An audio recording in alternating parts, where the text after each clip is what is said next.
अरे भाई रुको रुको, आपके लिए बहुत बड़ी चीज लेके आया हूँ। महाराष्ट्र बोर्ड के एग्जाम में मचाना है। चैप्टर वाइज इंपॉर्टेंट क्वेश्चन चाहिए, वो भी with hand written solutions. Sir previous year papers चाहिए विद डिटेल सॉल्यूशंस। ये सब मैं आपको देने जा रहा हूँ, वो भी बिल्कुल फ्री। आपको सिर्फ देने होंगे 30 सेकेंड्स और फॉलो करनी होगी 3 सिंपल स्टेप। स्टेप 1, हमारे यूट्यूब चैनल गणित अंक को सब्सक्राइब करना है। स्टेप 2, आपको इसका स्क्रीनशॉट लेना है। स्टेप 3, आपको वो स्क्रीनशॉट हमें व्हाट्सएप करना है इस नंबर पर। आपका स्क्रीनशॉट मिला और हम आपको ऐड कर देंगे हमारे महारिविजन कोर्स में। इसमें आपको मैथ्स ही नहीं, फिजिक्स, केमिस्ट्री, इंग्लिश, कंप्यूटर और कई सारे सब्जेक्ट्स के बहुत सारी चीजें मिलने वाली है। अगर हम आपके लिए इतना कुछ कर रहे हैं तो आपका भी इतना बनता है ना। तो इसीलिए गणित के साथ पढ़ोगे तो हमेशा आगे रहोगे। All the best.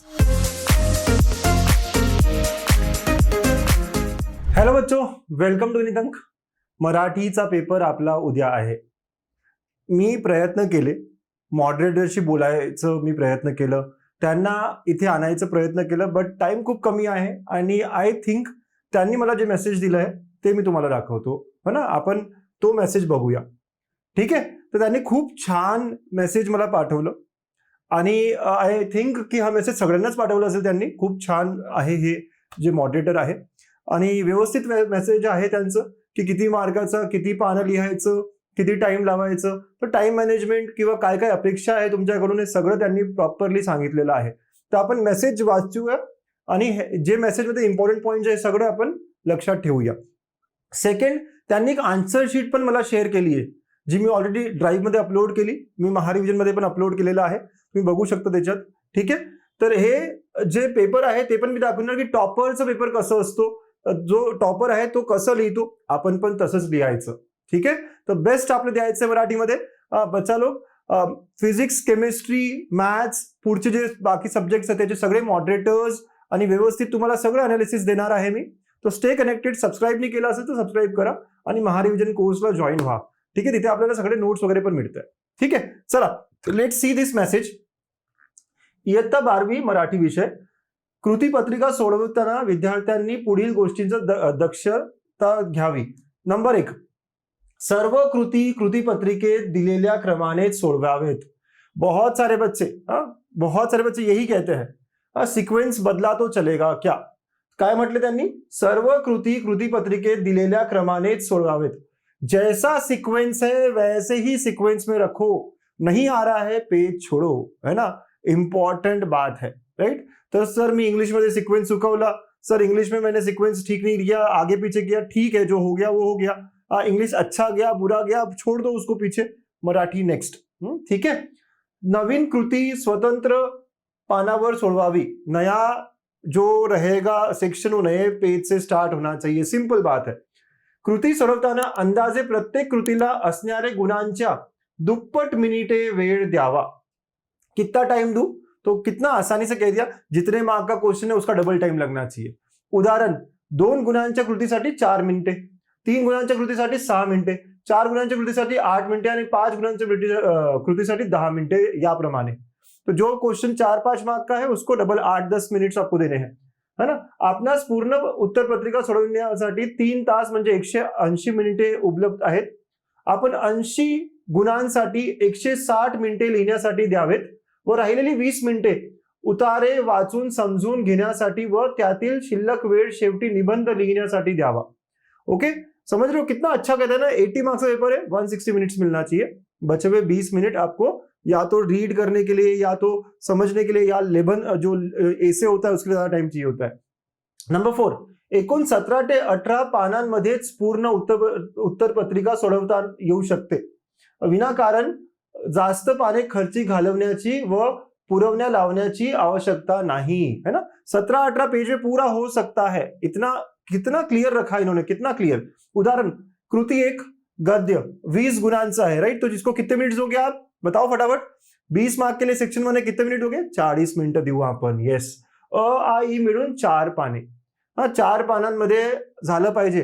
तो कोई अगर सेक्शन 1 छोड़ना चाहता तो कितने पेज छोड़ना है उसको, 4 पेज बस। कृति 2 पद्य विभाग, पद्य 16 गुण, 16 गुण मतलब इसको कितना टाइम दोगे आप, 32 मिनट्स, बिल्कुल 32-35 मिनट्स। आ ई मिळून 3 पाने। कृति 3 कथा 10 गुण, मतलब कितना टाइम दोगे, 20 से 25 मिनट, यस।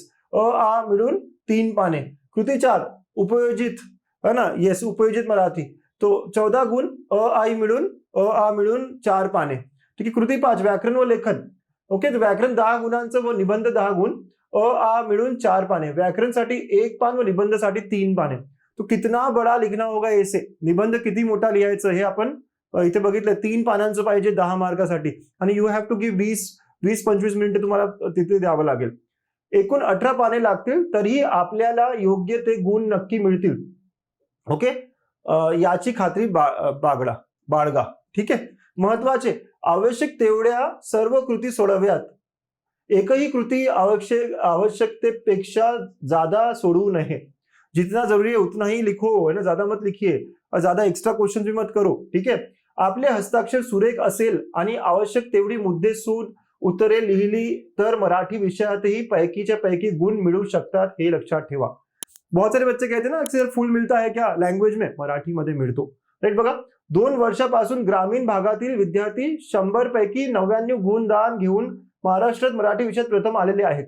99 स्कोर किया है बच्चों ने, तो आप भी कर सकते हो. बस अच्छी हैंडराइटिंग और ठीक से पॉइंट्स लिखने हैं. ठीक आहे. सर्व विद्यार्थ्यांना मराठी विषयामध्ये भरपूर गुणदान मिळवण्याची आम्हा सर्व शिक्षकांच्या वतीने मनपूर्वक शुभेच्छा. सुनील डिसले, बारामती. खूप छान त्यांनी आपल्याला मेसेज केलेला आहे. थँक्यू सर, है ना, थँक्यू. तुमचं खूप खूप आभार. आय एम शुअर मुलांना खूप फायदेशीर असेल हा मेसेज.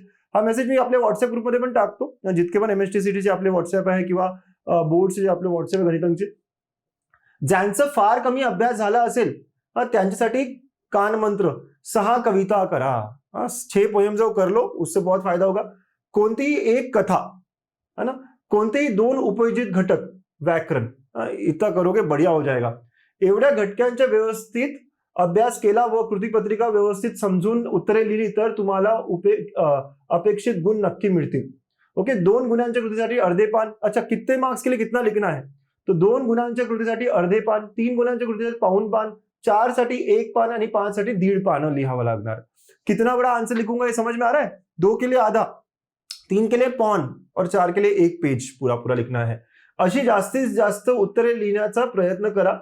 निबंध किमान 3 पानाचे लिहा व आत्मवृत्तात्मक निबंध लिहिण्यावर असाल तर प्रथम पुरुषी भाषा वापरा. उदाहरण, मी भारत माता बोलते असा निबंधाचा विषय असेल तर मी स्वतः भारत माता आहे असे समजून मी माझी व्यथा मांडत आहे असे भाषा शैली वापरा. समझे. तो ये सारे बहुत अच्छे अच्छे पॉइंट्स हैं. आई एम श्योर आप लोग ये सब पढ़ोगे अच्छे से और ये सब अमल करोगे, ये सब आपको, है ना, काम आएगा. अब चलिए, एक टॉपर का पेपर, इस बच्ची को, उन्हीं के कॉलेज का है ये, है ना, विद्या प्रतिष्ठान बारामती. ठीक है. 79 आउट ऑफ 80 दिया है. अदिति नाम की बच्ची है ना, इसका आंसर शीट उन्होंने भेजा है. चलिए, तो देखो किती छान लिहिलंय बघा, है ना. आणि 2-2 मार्कासाठी 2 पॉइंट्स पाहिजे इथे, किंवा किती मोठं लिहायचं हे बघा तुम्ही, आणि किती व्यवस्थित लिहिलं आहे. 4 मार्कासाठी किती लिहिलंय बघा, इथून सुरू केलं इथं संपवतोय, म्हणजे 1 पान ऑलमोस्ट पूर्णच 1 पान घेतलेलं आहे तिने. बघा, ते 1 पान लिहावं लागेल 4 मार्कासाठी. ठीक आहे. दुसरे उत्तर अधिक योग्य होती, है ना. चलो, बहुत बढ़िया, है ना. बघा, अजून हे 4 मार्कासाठी किती मोठं लिहित आहे बघा, 1 पान पूर्ण, तर प्रॉपर 1 पान लिहितीये ती. तर आणि हँडरायटिंग पण खूप छान आहे. ठीक आहे. तर तुम्ही यू हॅव टू अंडरस्टँड की कसं लिहायचंय. पद्य विभाग, है ना, पद्य सेकंड जो है बघा, है ना, किती मोठं लिहायचं आहे. एक 4 मार्कासाठी 1 पान लिहितीये ती, प्रॉपर 1 पान लिहितीये ती. ठीक आहे. येस, बघा, 1 पान 4 मार्कासाठी. Got it. 1 पान 4 मार्कासाठी. मग साहित्य, कथामध्ये 2-2 मार्काचे प्रश्न आहे, हे लिहिले. मग 4 मार्कासाठी, 3 मार्कासाठी पाऊण पान म्हटलं होतं ना, 3 मार्कासाठी पाऊण पान. ओके. तर लिहिण्याची पद्धत समजा, लाईन आफ्टर, मतलब लाईन वगैरे नाही काढली तरी चालतं, पण किती क्लीन आहे. टॉपर्स असे लिहितात, तुम्ही पण असं लिहा. राईट. 3-3 मार्कासाठी बघा किती मोठं उत्तर आहे. मग 2-2 मार्कासाठी अर्धा पान जसं सांगितलेलं होतं. राईट. अर्धा प्लान फॉर 2 मार्क्स. ठीक आहे. 5 मार्क 4 मार्क असेल तर 1.5 पानं. ठीक आहे. तर जसं ऑलरेडी सांगितलेलं आहे आपल्याला, किती छान तिने लिहिलेलं आहे, खूप मस्त. आणि इम्पॉर्टंट पॉइंट जे आहे ते मराठी जे आहे ते ब्लॅक मध्ये, बाकी जे लिहिलं आहे ते, है ना, ब्लू मध्ये. तर यू कॅन सी की how the writing should be. पूर्णपैकी पूर्ण मिळणार तुम्हाला. व्याकरण 10 मार्काचे व्याकरण आहे. ठीक आहे. आणि नाव एसे बघूया किती मोठं लिहिलं आणि कसं लिहिलंय. पहिला पान आहे, याच्यात काहीतरी त्यांनी स्लोगन, है ना, लिहिले आहे बघा. मराठीमध्ये ब्लॅक मध्ये लिहिलेलं आहे, संस्कृतचं आहे, चालतं. ठीक आहे, बिलकुल. 1 पान. दुसरा पान, जे पण स्लोगन आहे किंवा इम्पॉर्टंट लाईन आहे ती मराठीमध्ये ब्लॅक मध्ये लिहितीये, है ना, ब्लॅक मध्ये लिहिती बघा. ओके. येस. आणि असं अजून चालूच आहे, है ना. येस. 3-3.5 पान तिने लिहिलेलं आहे. 3.5 पण आणि तिला 9 मिळाले एसे मध्ये. असं मिळून तिचे 79 आउट ऑफ 80 आलेले आहेत. तो कॅन यू अंडरस्टँड की कसं लिहायचंय? आणि you can use black pen as well and blue pen का कॉम्बिनेशन. एखादा इम्पॉर्टंट स्लोगन आहे, तो दिसला पाहिजे इन्व्हिजिलेटरला किंवा एक्झामिनरला, तर you have to use black pen. You can use black pen. खूप छान तिने लिहिलेलं आहे. तर presentation is also important in languages. ठीक आहे. तर हा पेपर पण मी शेअर करतोय, केला आहे ऑलरेडी, आणि जो मेसेज आहे तो पण शेअर करतो. आय थॉट की this is very very important message to all of you. बघा, आपल्या मित्रांना पण शेअर करा, सगळीकडे हा मेसेज पसरू द्या. ना व्हेरी इम्पॉर्टंट इट इज. 10 मिनिटं तुम्ही आपले द्या आणि तयारीकडे लागत राहा. ठीक आहे. तो ऑल द व्हेरी बेस्ट. छान तयारी करा. मराठी झाल्यावर आपण फिजिक्स केमिस्ट्री पण बघूया, व्यवस्थित करूया. Bye, take care. सुंदर आणि नीट पेपर लिहा.